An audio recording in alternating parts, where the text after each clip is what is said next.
Hey guys, I just wanted to talk a little bit about, like I said in the title, that was a little bit of a clickbait thing here, but you know, again, this concept, this thing that happens in online, you know, especially with martial arts, are the comments of, you know, that would never work in a real fight. And I just want to kind of bring to light some of what I consider to be the main misunderstandings of people making those comments.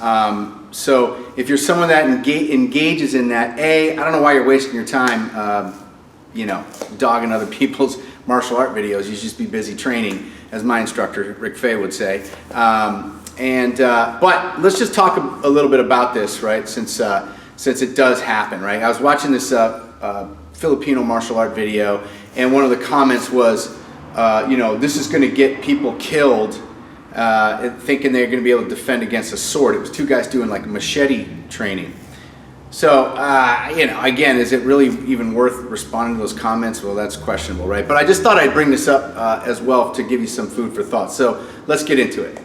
So what I consider the number one misunderstanding is that the context of what people are seeing is not specified.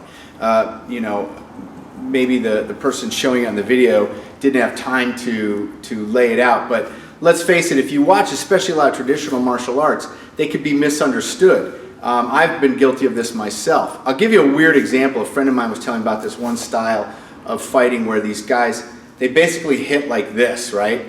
Now, so, you know, to most of us, especially combat sport people or, you know, realistic fighting, that looks completely stupid.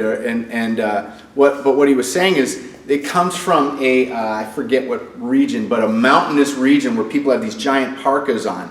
So this is impossible. So their hitting style is based on the environment they're in and the type of clothing they're wearing. Or certain postures you see that come from a weaponry technique that over time evolved into part of the art.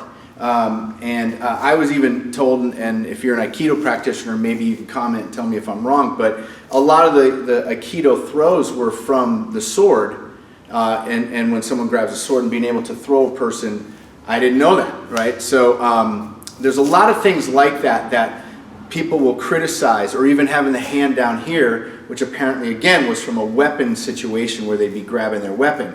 In an empty hand context, that maybe doesn't look very efficient, right?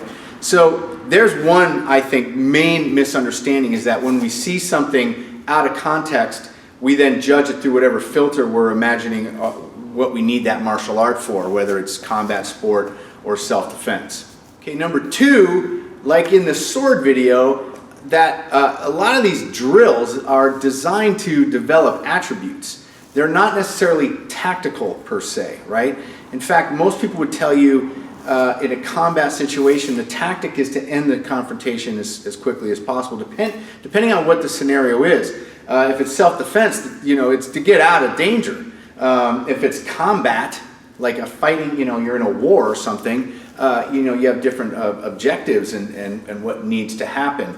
But when you're watching somebody do a flow drill with another partner and they're using weapons, that is not necessarily tactic. That is attribute development. That's angle of attack awareness, that's learning to flow, learning to counter, body position, you know, even just conditioning, even just maintaining this, right? Understanding these counters. It's not telling somebody, hey, look, you learned this drill, now you can go out and fight with machetes and you're going to be unstoppable. So, you know, anybody commenting on flow videos and saying this is going to get somebody killed is really missing the point. But again, even for your own development, because I've been wrong, constantly wrong, and then out of ignorance, right? When I see something and make a judgment towards it, then someone explains, oh well, this is why we do it, all right? Because there's endless amounts of things like that. Again, especially in traditional martial arts, but almost every martial art, you'll see certain movements and you're going, what? How does that apply to self-defense or fighting? Well, it probably doesn't, except for it's learning to control the breathing or whatever is important in developing beyond just being able to fight.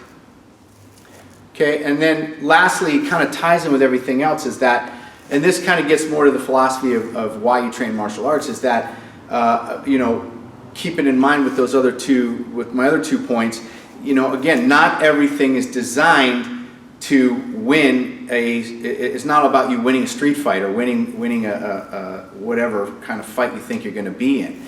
You know, so martial arts is not all about being able to kick the crap out of somebody. I mean, that's nice. We all like to be able to do that, but that's just one element. Those of us who do this for, you know, as a lifestyle thing, just the benefits of training outweigh the benefits of you know, whether or not I'm going to be successful in a street fight.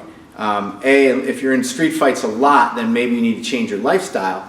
Unless you're, you know, if you're law enforcement or military, then obviously you're in a different situation. But, you know, and that training then needs to reflect what it is you need to do. But back to this thing of people criticizing what they might see. They see a certain drill, and either, again, like I said before, they don't understand the context, they don't understand the environment of where that art comes from.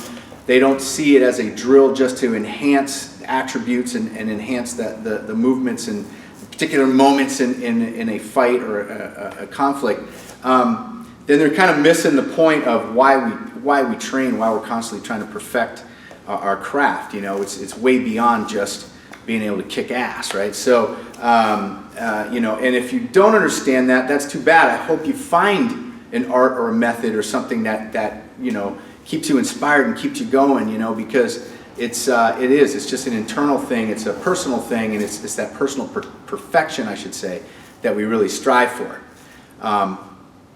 So, you know, that all being said, I do believe it is the responsibility of the instructor to be honest with their students as much as they can. I think it's also disingenuous to teach a certain thing and say this is for self-defense when that application might not be, you know, because really it's how you train versus what you train. So if you think you have a thing that's applicable for self-defense, you have to really pressure test that technique or whatever, that move or whatever you want to call it, right? That you know, under stress, resistance, you know, amplify it as close to what a real fight might be, all the way to the environment. You know, so most self-defense, when you look at it, it's basic tools that you see in almost any system, but it's more about the method of how we train it. So anyways, that being said, as instructors and people presenting the art, you know, as much as possible, we need to be honest, I think, in what it is we're showing our students and why they're doing it, right? So again, we like the term attribute development, right? So, you know, the flow drills and the symmetrical work and stuff like that is more about developing the body, not necessarily tactical, and then you can work on that element and so forth, strategies and tactics and so forth. So